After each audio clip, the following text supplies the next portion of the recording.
अर्थातच कालचा कोल्हापूरचा दौरा रद्द झाल्यानंतर राहुल गांधी आज कोल्हापुरात येतील।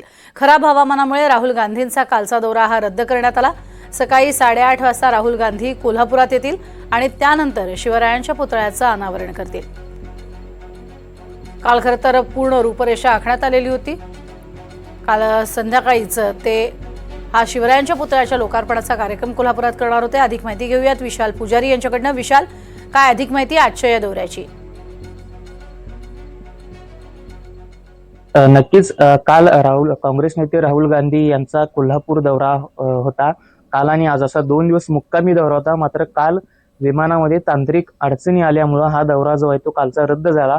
आज पुन्हा सकाळी 8:45च्या सुमारास राहुल गांधी यांचं विमान जे आहे ते कोल्हापूर विमानतळावर पोहोचले आणि तिथून पुन्हा थेट ते सयाजी हॉटेल येथे पोहोचून लगेचच कार्यक्रमस्थळी पोहोचतील, ज्या ठिकाणी छत्रपती शिवाजी महाराज यांचा पुतळ्याचं लोकार्पण सोहळा होणार आहे। त्या कसबाबवाडा या ठिकाणी भगवा चौक या ठिकाणी ते पोहोचतील आणि त्या ठिकाणी छत्रपती शिवाजी महाराज यांचा पुतळ्याचा लोकार्पण सोहळा पार पडेल।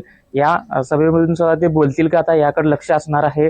मात्र आज संपूर्ण दिवसभराचं जे संपूर्ण नियोजित जो आराखडा होता तो कुठेतरी बिघडला असल्याचं पाहायला मिळतंय। कारण आज दिवसभरात ते नर्सरी बाग या ठिकाणच्या शाहू समाधीला देखील भेट देणार आहेत। त्यानंतर सगळ्यात महत्वाची म्हणजे संविधान सभा संमेलन जे आहे ती आज पार पडणार आहे। त्यामुळे आज संपूर्ण दिवसभर राहुल गांधी कोल्हापुरात असणार आहेत।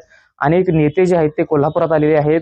माजी मंत्री बाळासाहेब थोरात असतील, प्रदेशाध्यक्ष नाना पटोले असतील, विरोधी पक्षनेते विजय वडेट्टीवार असतील आणि इतरही काही नेते जे आहेत ते कोल्हापुरात सध्या काल दाखल झालेले आहेत।